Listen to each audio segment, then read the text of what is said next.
राजा रानी कहानियां में आपका स्वागत है। रीछ की खाल वाला। एक समय की बात है। एक गांव का नौजवान राजा की फौज में भर्ती हुआ। जिस समय उसके देश के राजा की लड़ाई दूसरे देश के राजा के साथ हुई, वह अन्य सिपाहियों के साथ बड़ी बहादुरी से लड़ा और हमेशा सबसे आगे ही रहा। जब तक लड़ाई चलती रही, उसकी जिंदगी ठीक तरह चलती रही।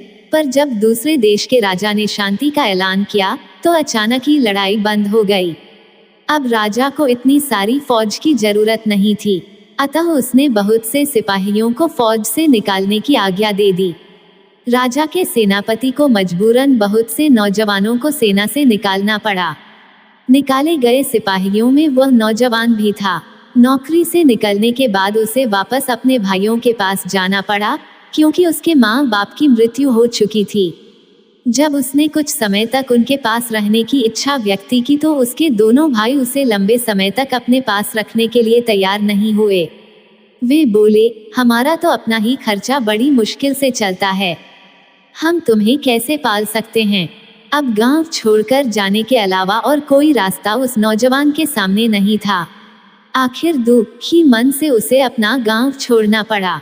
साथ ले जाने के लिए उसके पास अपने हथियार थे, जो उसे फौज में भर्ती होने पर मिले थे और फिर फौज से निकालने पर उसे ही दे दिए गए थे।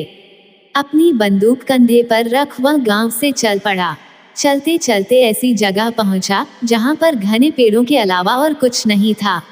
वो बहुत थक गया था, अतः वहीं पर एक घने पेड़ के नीचे आराम करने के लिए बैठ गया और अपने भाग्य के बारे में सोचने लगा कि न तो मेरे पास पैसा है और न ही मुझे कोई हुनर ही आता है।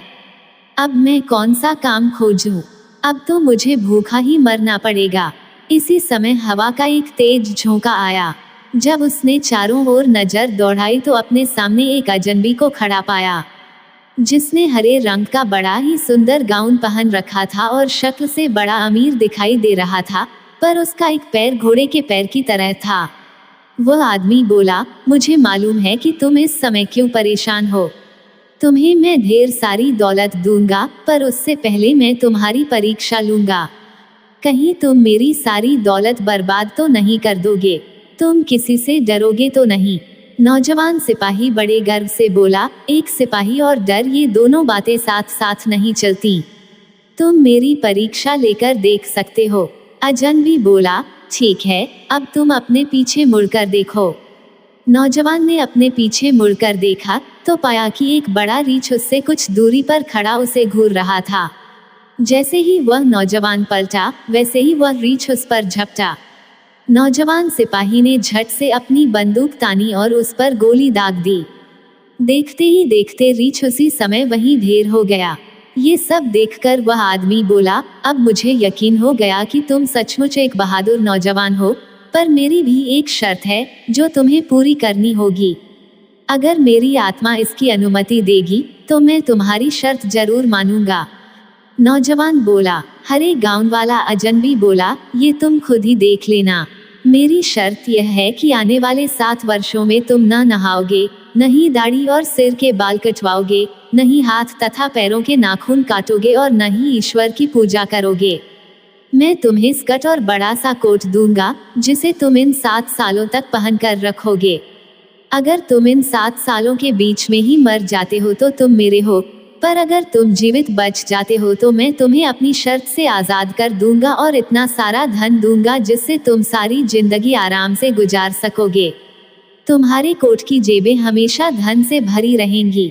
नौजवान सिपाही, जिसे अपना भविष्य अंधकार में दिखाई दे रहा था, ने कुछ देर सोच विचार करने के बाद उस अजनबी की सारी शर्तें मान लीं।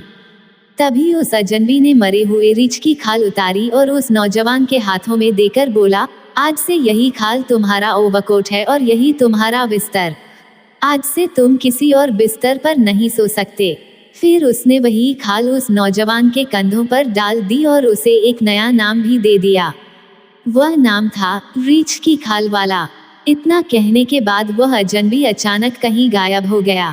नौजवान सिपाही ने जब उसे कंधे पर डाला तो वह एक ओवरकोट बन गया, और जब उसने इस ओवरकोट की जेब में हाथ डाला तो देखा कि उसकी जेब में पैसा ही पैसा था। उस अजनबी की बात सचमुच ही सच निकली। अब वो नौजवान सिपाही भी उस घने जंगल से बाहर निकला। उसने मन ही मन सोचा कि अपनी मजबूरी के कारण उसे उस शैतान की सारी शर्तें माननी पड़ी हैं। वो ईश्वर की प्रार्थना भी नहीं कर सकता, पर वह इस धन से गरीब लोगों का भला तो कर सकता है। इतने सारे धन का उसे क्या करना। 1 साल तो किसी तरह बीत गया, पर दूसरा साल शुरू होते ही उसका सारा मुंह, दाढ़ी और सिर के बालों से ढक गया। हाथों और पैरों के नाखून भी बहुत बढ़ गए। महीनों न नहाने की वजह से पूरा शरीर मिट्टी से भर गया था। जो कोई भी उस नौजवान को देखता डरकर भाग जाता, पर जब वह अपनी जेब से निकालकर लोगों को पैसे बांटता तो कुछ उससे पैसे लेने उसके पास आ जाते थे। वो उन सब से अनुरोध करता कि वह ईश्वर से उसके लिए प्रार्थना करे कि वह इन 7 सालों के बीच में मरे नहीं। पैसे लेने वाले लोग उसके लिए प्रार्थना करते। वो जहाँ कहीं भी रहने की जगह ढूंढता तो घर का मालिक डर के मारे उसे अपने घर में जगह देने से भी कतराते थे। अगर वह किसी सराय या होटल में जाता तो मालिक उसे दूर से ही भगा देते, पर जब वह उन्हें ढेर सारा पैसा दिखाता तब कहीं जाकर उसे रहने के लिए कोई अकेला सा कमरा वे दे देते। इसी तरह धीरे धीरे 3 साल बीत गए और चौथा साल शुरू हो गया। अब तो उसकी शक्ल बहुत ही भयानक हो गई। रीछ के बालों के कोट की तरह ही उसकी सारी शक्ल हो गई। लोगों को ये पहचानना भी मुश्किल हो गया कि वो कोई आदमी है या 2 पैरों वाला कोई वनमानुष। चौथे साल में एक बार घूमते घूमते एक सराय में कुछ दिन रहने के लिए वह पहुंचा, पर सराय के मालिक को केवल उसकी आवाज ही सुनाई दी, उसका चेहरा उसे दिखाई नहीं दिया। उसके पास खड़े रहना भी उस सराय के मालिक के लिए मुश्किल हो गया, क्योंकि उस नौजवान के शरीर से बहुत बदबू आ रही थी। उस सराय के मालिक ने अपनी सराय में तो क्या अपने अस्तबल में भी उसे ठहरने की जगह देने से इनकार कर दिया, क्योंकि उसे डर था कि कहीं इस आदमी की शक्ल देखकर उसके घोड़े अस्तबल छोड़कर न भाग जाएं। जब नौजवान सिपाही ने उस सराय के मालिक के सामने ढेर सारा पैसा रखा तो उसने सराय से दूर नौकरों के लिए बनाए गए कमरे में उसे रहने की अनुमति दे दी, पर उससे वचन लिया कि वह जब तक वहां रहेगा तब तक अपने कमरे से कभी बाहर नहीं निकलेगा, नहीं तो उसके डर से कोई भी उस सराय में रहने नहीं आएगा। नौजवान सिपाही ने उसकी सारी शर्तें मान ली, पर जब शाम के समय नौजवान सिपाही अकेला अपने कमरे में बैठा सोच रहा था कि उसके 7 साल पूरे क्यों नहीं हो रहे हैं, वह इतनी भयंकर जिंदगी और कैसे जी सकता है, तभी उसे अपने बराबर वाले कमरे से किसी आदमी के जोर जोर से रोने की आवाज आई। वह बड़े ही दयालु प्रकृति का इंसान था, अतः अपने कमरे का दरवाजा खोलकर बाहर निकला।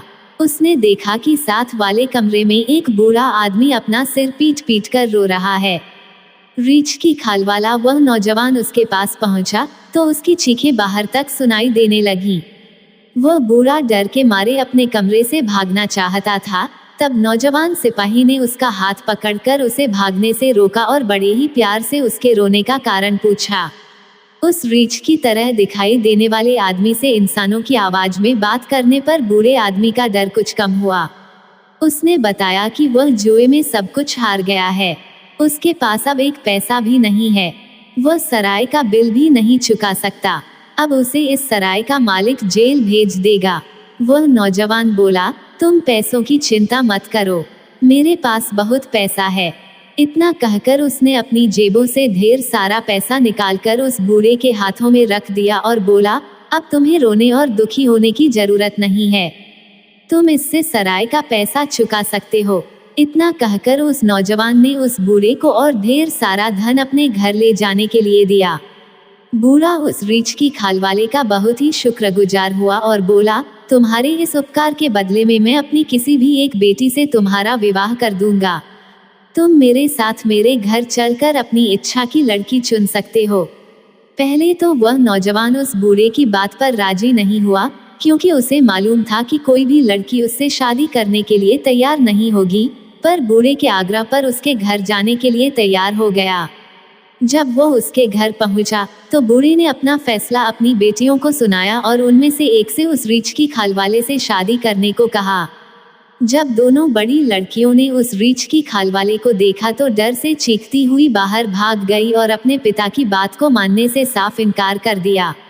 फिर उस बूढ़े ने अपनी छोटी बेटी को बुलाया वो उस रीछ की खाल वाले से शादी करने के लिए तैयार हो गई, क्योंकि इसी आदमी ने उसके पिता को जेल जाने से बचाया था और उसे ढेर सारा धन भी दिया था।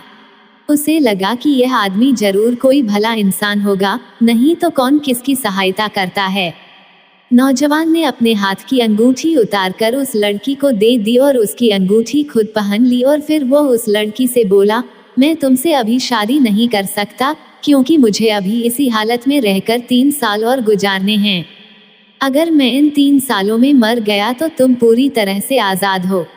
अगर मैं जीवित रहा तो आकर तुमसे शादी करूंगा, पर मेरे लिए ईश्वर से प्रार्थना करो कि मैं जिंदा रहूं। इतना कहकर वो उस बूढ़े आदमी के घर से चल पड़ा। उस भोली भाली लड़की ने उसी दिन से उसे अपना पति मान लिया और निर्णय किया कि वह तब तक काले कपड़े ही पहनेगी जब तक वह उसका होने वाला पति वापस आकर उससे शादी नहीं करता। उसकी दोनों बड़ी बहनें उसका मजाक बनाती और उससे कहती, तू भी कितनी भोली है, वह कोई आदमी है, वह तो 2 पैरों वाला रीछ है, वह तुझे कभी भी मार डालेगा, तू पिता की बातों में मत आ, एक वनमानुष से भी कोई शादी कर सकता है। पर उस लड़की को ईश्वर पर पूरा भरोसा था। उसे विश्वास था कि ईश्वर जो भी करेगा अच्छा ही करेगा, अतः वह चुपचाप उनकी बातें सुनती रहती। वह सदैव ईश्वर से अपने होने वाले पति की लंबी आयु के लिए प्रार्थना करती रहती। इधर वह रीछ की खाल वाला नौजवान 3 सालों तक इधर से उधर भटकता रहा और गरीबों को दोनों हाथों से धन बांटता रहा। धीरे धीरे वह भयानक समय भी खत्म होने को आया। 7वें साल के आखिरी दिन वह नौजवान फिर से उसी घने पेड़ों वाले जंगल में आ पहुंचा और वहीं पर एक पेड़ के नीचे बैठकर हरे रंग के गाउन वाले अजनबी की प्रतीक्षा करने लगा। उसे बैठे अभी थोड़ी ही देर हुई थी कि एक आंधी आई और वह हरे गाउन वाला अजनबी उसके सामने आकर खड़ा हो गया। बोला, तू जीत गया, तू मेरी तरफ से आजाद है, अब तू जहां चाहे जा सकता है। रीछ की खाल वाला नौजवान बोला, अभी तुम कहाँ जाते हो, मुझे पहले मेरी पुरानी शक्ल वापस करो। अजनबी ने खुद रीछ की खाल वाला उसका कोट उतारा, उसे नहलाया और उसकी दाढ़ी तथा सिर के बाल काटे, हाथ पैर के नाखूनों को काटा, फिर उसे नए कपड़े पहनने को दिए और बोला, तेरी जेबें हमेशा ही पैसों से भरी रहेंगी, क्योंकि इन 7 सालों में तूने दिल खोलकर गरीबों की सहायता की है। इतना कहकर वह शैतान जैसे आया था वैसे ही अचानक गायब हो गया। अब वो नौजवान सुंदर कपड़ों में बिल्कुल राजकुमार लग रहा था। अब उसे उस लड़की की याद आई जिससे 3 साल पहले उसने शादी करने का वादा किया था। उसने लड़की की अंगूठी अपनी जेब में रख ली और 4 घोड़ों की बगी में बैठकर उस बूढ़े के घर की ओर चल पड़ा। जब वो उस बूढ़े के घर पहुंचा तो उसे बूढ़े की सबसे बड़ी बेटी मिली, जो उसे देखती ही रह गई और मन ही मन उससे विवाह करने की सोचने लगी, पर वो उसे वहीं छोड़कर सबसे छोटी बेटी को ढूंढने लगा। तभी उसे उस बूढ़े की मझली लड़की मिली। वो भी उससे शादी करने की बात सोचने लगी, पर उससे बिना कुछ बोले वह नौजवान आगे बढ़ गया और अंत में एक छोटे से कमरे में पहुंचा, जहां उसकी होने वाली पत्नी काले कपड़े पहनकर ईश्वर की पूजा कर रही थी। वह चुपचाप उसके पास पहुंचा और उसकी अंगूठी उसके सामने रख दी। लड़की अंगूठी देखकर पहचान गई कि यह वही आदमी है जिससे शादी करने के लिए वह राजी हो गई थी। लड़की ने भी अपनी अंगुली से अंगूठी निकालकर उसके हाथ पर रख दी। वह लड़की उस नौजवान का इतना सुंदर रूप और अमीरी देखकर हैरान रह गई। जब लड़की ने नौजवान से इसके बारे में पूछा तो उसने पूरी कहानी सुना दी। लड़की ने दया के लिए हृदय से ईश्वर को धन्यवाद दिया।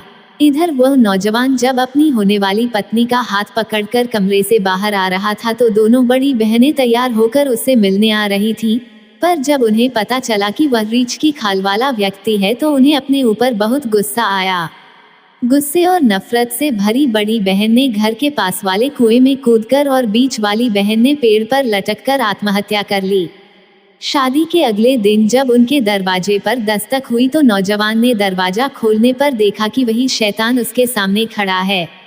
उसे देखकर हरे गाउन वाला शैतान बोला, देख, तेरी एक जान के बदले मैंने 2 जानें ले ली। ये दोनों लड़कियां ईर्ष्या और नफरत की आग में खुद ही जल गई और तू अपने साहस, दया तथा धैर्य की वजह से इस आग से बच गया। इतना कहकर वह शैतान फिर गायब हो गया।